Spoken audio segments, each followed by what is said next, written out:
Buenos días a todos, bienvenidos, gracias por estar aquí.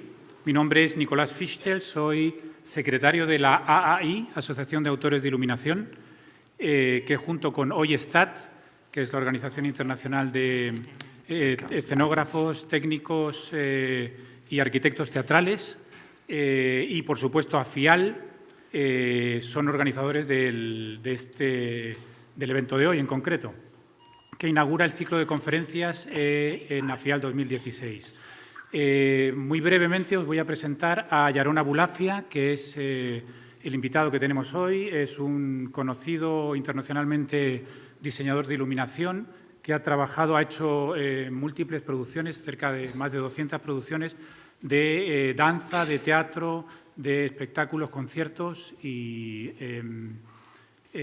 ha recibido varios premios internacionales. Y hoy está aquí para presentarnos, hablarnos de su trayectoria, de su trabajo y para presentarnos el libro The Art of Light on Stage, que está basado en una tesis que escribió él en la Universidad de Groningen, en Holanda.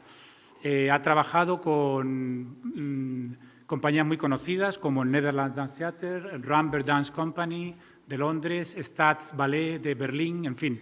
Es una amplia lista y nadie mejor que él mismo para contaros acerca de su trayectoria y su libro. Por favor, Yaron, cuando quieras.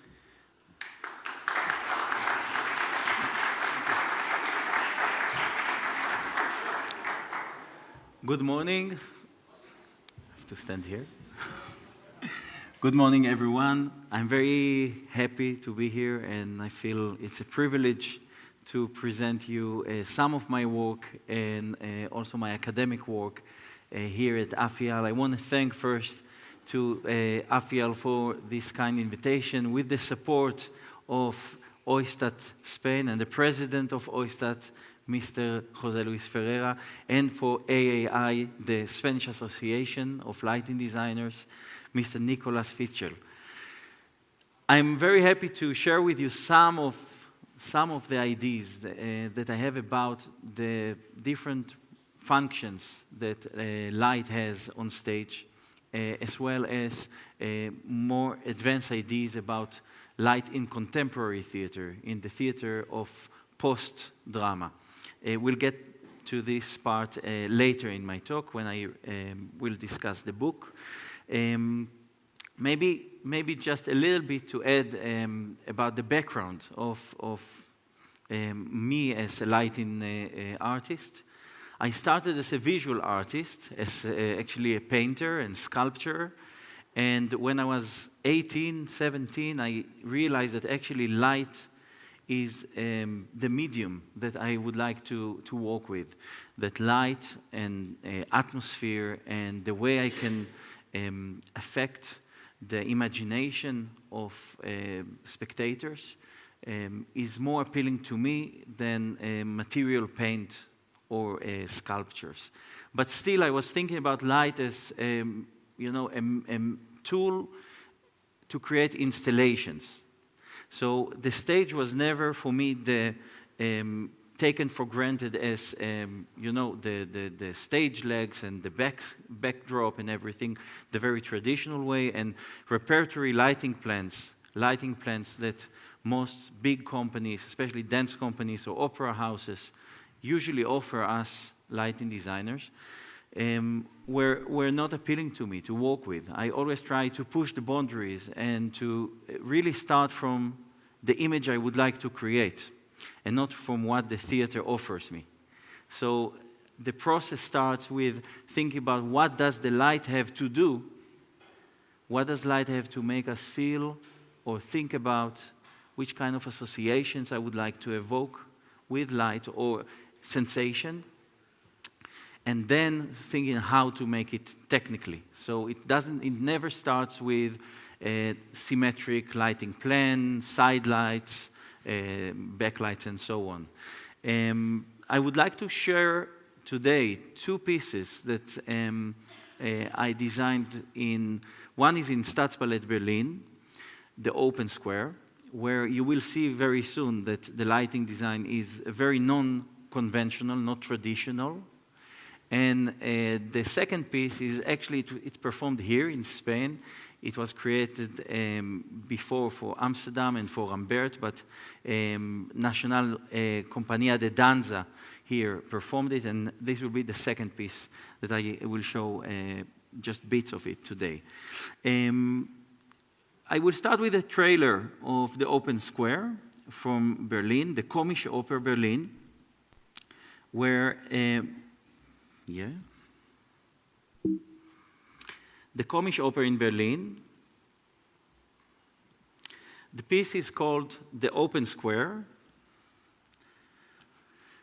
by choreographer Itzi Galili, and costumes, wonderful costumes by Natasha Lansen, original music by Percosa. It's a group of 4 musicians from the Netherlands that work mainly with percussions, but here they composed a big composition for the entire orchestra of the Komische Oper.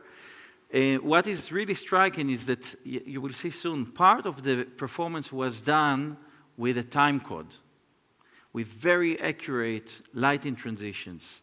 Hundreds of cues were programmed to be operated, to be called in very specific time, most of them in 0 seconds. Now, how to make this with live orchestra playing, with the dancers dancing to the sound of this music? It was quite a challenge. This for the house and for the ballet. You will see also the lighting is very not a traditional ballet lighting. Let's start with a short video of the Open Square, and I will tell more about it afterwards. If you could please dim the light. Thank you.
It is a rehearsal, by the way, so the mistake with the dancer was fixed later on.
So, this was a short video.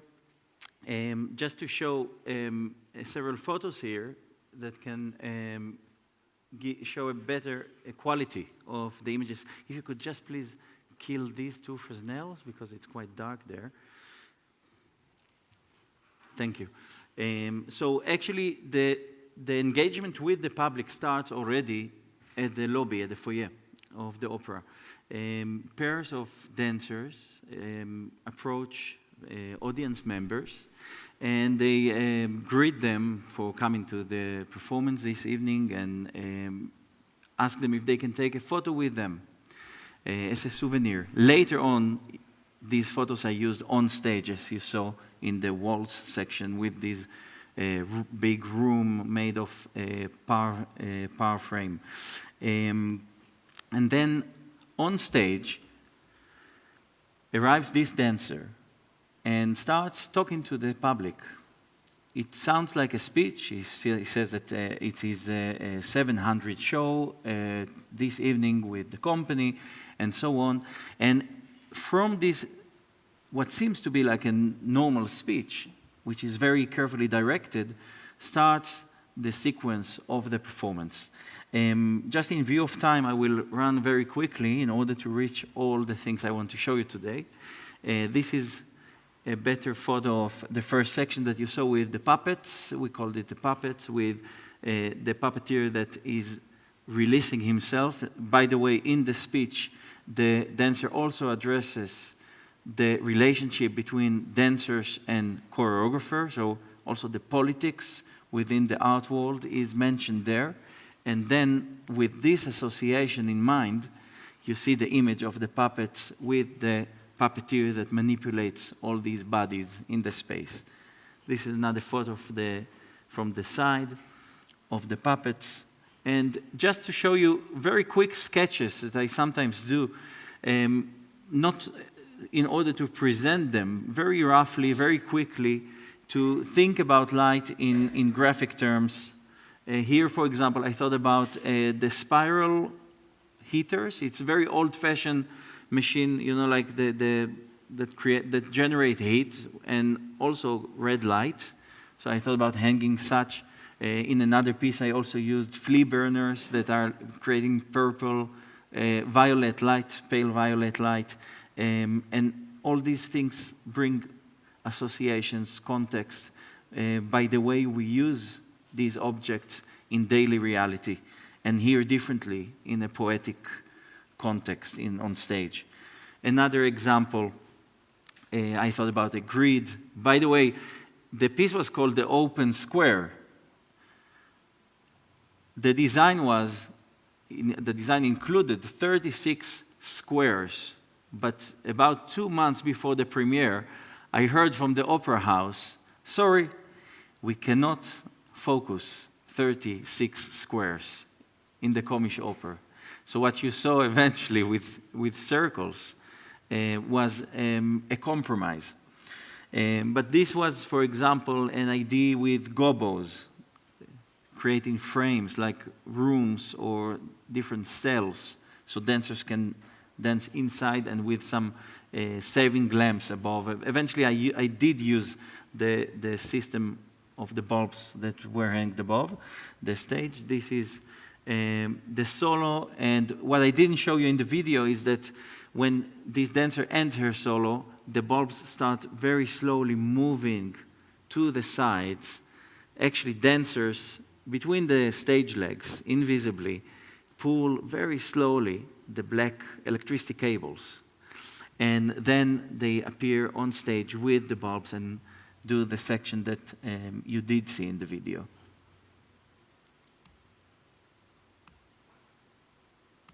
It was a very magical, very meditative, slow section with this adagio music.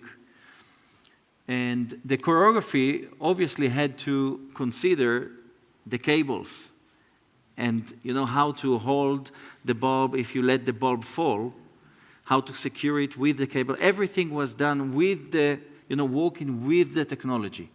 And in the time code section, we don't follow the movement of the dancers. Actually, it's the dancers that follow the tempo that dictates the changes of the lighting.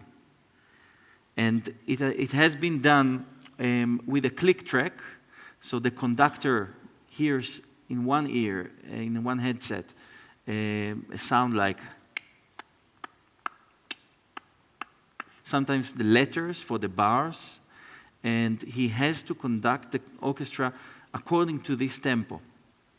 So there is no room for interpretation in this particular section. And the orchestra will obviously play according to the tempo of the click track, and the dancers will react to the orchestra. But the lighting will be operated as well by the click track. So the click track has all the codes. Another photo from this section with the bulbs. And the walls with the photos of audience members. So it's a very festive evening, very eclectic, very diverse. Different characters for different scenes.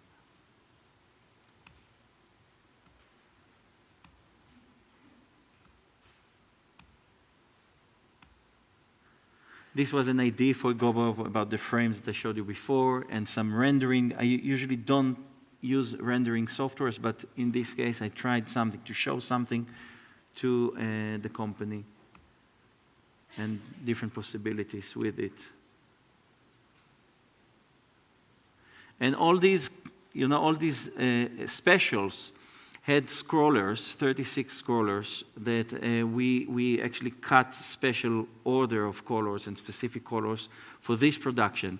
And I differentiated sometimes between gender of one line and another, if it's a line of female dancer and male dancers, or vertical, horizontal, in different colors. And for each scene, in these 20-something minutes, for each scene, there was or one single color or two different colors that were just next to each other. So in the scroller, they move very quickly from one frame to the other.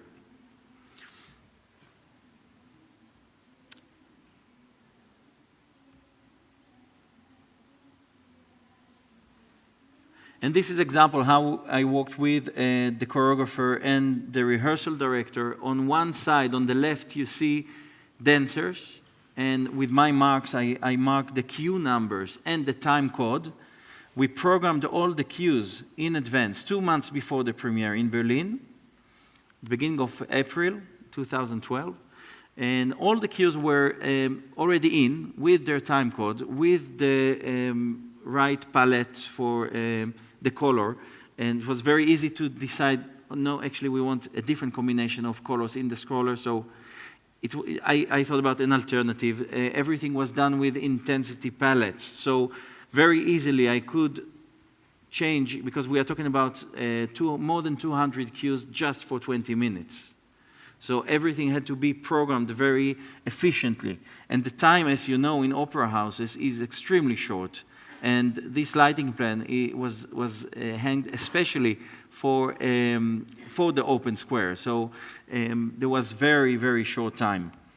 This is, for example, a list of time codes, minutes, seconds, frames for each cue. And again, here it's really just for me. It's not, there is no beauty in it, but it's more about the idea how one image developed into another, a top view with light on the stage, and how every image is marked in a number, and there is a little story about the transition and the timing of it and everything. But what I'm trying to say is that when you come to the theater and you start thinking only in the theater about what the light should do, you are running out of time. You have to have a very clear idea, which we'll get to it later. It's what I call in the book dramaturgy of light, a clear idea, light motifs that develop in time and so on, and really have a clear plan about how every moment in the performance should be lit, what is the role that the light has to play.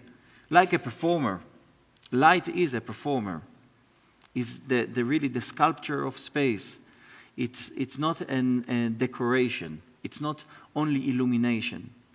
Yeah, we'll get to it when I speak about the book. What brings me now to the second production, Sab, that in the short version was called Sab and was also performed here in Spain by Nacional Compañía de Danza. And the full evening was the Casualties of Memory. I would like first to show you a short trailer of Compañía de Danza, and then show more about this production.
Okay, so Sab. Sab was choreographed by Itzik Galili as well. This is a wonderful choreographer, one of the most diverse and creative choreographers that work nowadays, because every piece looks very different, has a different color, different tone, different flavor. Again, with costumes by Natasha Lansen and the music by Michael Gordon, Weather One. Maybe to show very quickly a lighting plan and speak a little bit about the lighting elements in this production. We spoke, Itzik and me, about what this piece is going to be like at the very beginning. And the lighting plan started, to emerge. The lighting plan was actually almost complete while he started making the piece in the studio. So we thought about a visual idea that can work for such a piece, for such content, for such atmosphere. The music was already known. And then we decided we are going to work with these elements that were created in advance to the choreography. So there were several lighting elements. I want to introduce them here. You see on the edges of the stage there is a blue frame. I don't need a light here, it's okay. There is this blue frame that was done by profile spots, normal conventional lighting, but everything is really measured to centimeters. So, for example, here, all vertical frames were 247 centimeters, all the horizontal 275 for a stage of 14 meters wide. So technicians have to really tape the stage before focusing, hang the profile spots just above the center of each rectangular light, and then we start focusing. So there was one frame that came from above, and the video didn't show it, but I will show some photos, really with pillars, very architectonic, very heavy, or kind of triangles that surround the stage all around. In this image, you can see for the beginning of the piece, a sort of a crosses, like a crown, actually, we created with 5 different parkans. The color was very pale green, fluorescentic green, 241, Lee 241 or 219, something like this. Very pale, it looks quite filmish, cinematic, coming from above. As a decision, we didn't use any side lights in this piece. We wanted the light to come from above to create these shadows on the face, really top lights. And most of the light was very harsh, based on parkans, hard light that creates strong contrasts. That the shadows in the eyes and under the nose, in the neck will be very, very black. So what you saw on the video was very similar to how you could see it on stage. It's not just the camera that had strong contrast. This is a set of top lights with the same greenish color, individually controlled. So this is how the piece starts, quite dark, quite small space, intimate. Starts with a solo, then joins another man, and they start their duet. Here in this photo you see for the first time we have these active sun strips. This was another frame that surrounded the entire stage. 500 channels, 500 bulbs, individually controlled for dynamic motion effects, very soft, very slow. But it was all about creating an environment that is very unfriendly, very depressive, very heavy, very challenging for the dancers. You see, they act like gladiators. They fight against some invisible force. Light maybe was the force that they clashed with because it metamorphoses this space so in such a dominant way. And here I found a nice critique from United Kingdom. Sab is a train that starts to go and just keeps on running. Well organized, juxtapositions of chaos and order, storm and calm, which leave you on the edge of your seat. The piece is set for 7 masculine dancers, reminiscent of gladiators in the battlefield, exploding of testosterone, strength, and elegance, and sprinkling a pinch of skillful capoeira with high speed and precision. They are hunted, perhaps traumatized, by an invisible enemy.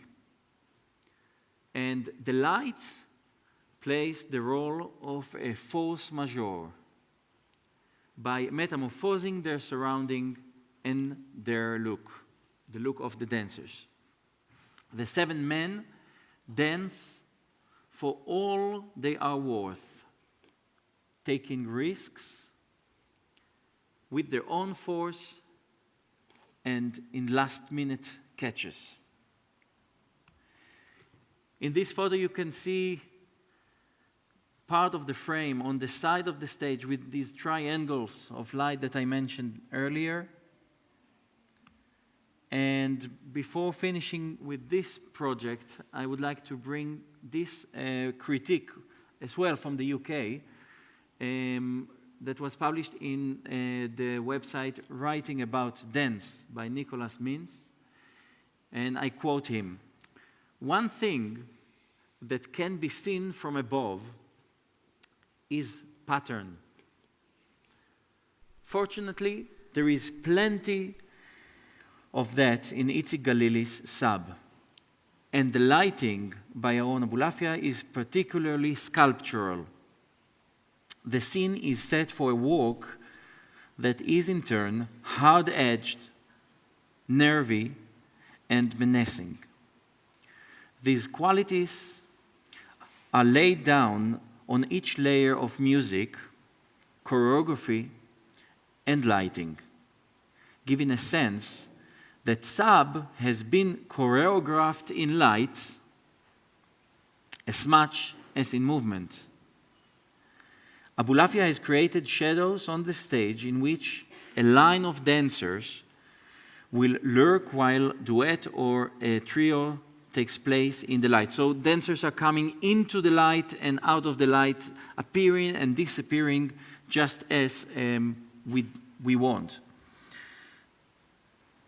The dancers never seem to exit. They glide instead or into the dark light. That's a very interesting experience of the critique, disappearing into a dark light, a feeling of constant intense activity. Here you can see just a long shot of the stage. It's taken from a DVD, so the quality is not so amazing, but you can see part of the specials that I showed before, the 3 lines, the frame just without the downstage area, and part of the active sun strips. And this is just a rehearsal photo. It could really look in this image. You don't see some of the dancers don't wear the costumes here, but when you have the frame around done with ETCs, and everything is dark except of just one special inside for the soloist at the back, it looks like a black hole, like a void. Very strong moment in the piece. This is just to show a little bit of the dangerous choreography. Really, they fight. They could easily get injured in this piece. It's about getting so exhausted and rising into a climax in the piece and then dropping. And then another climax appears that is even more severe and higher than the previous one. And it always seems to be even more intense than what it was before.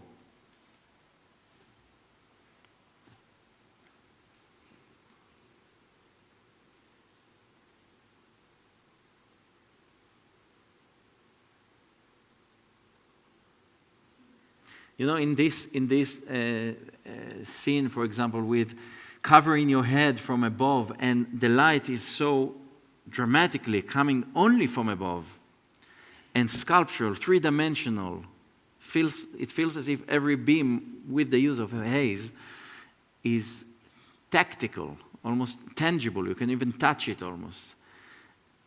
And with these kind of movements, the interaction between light and dance becomes something very significant, very symbolic. And in this last moment of sub, in some companies, I think it has to do with the quality of the filters. But in some companies, like here in Spain, and also in London with Rambert, the filters start to burn because the heat is going up from the active sun strips downstage. And the dancers put their hands like this, and they lean, and the filters start to burn, and it starts raising smoke. And it seems as if it's a moment, you know, as if they reached hell. And just very quickly into the transformation from sub to the following sections of the full evening version.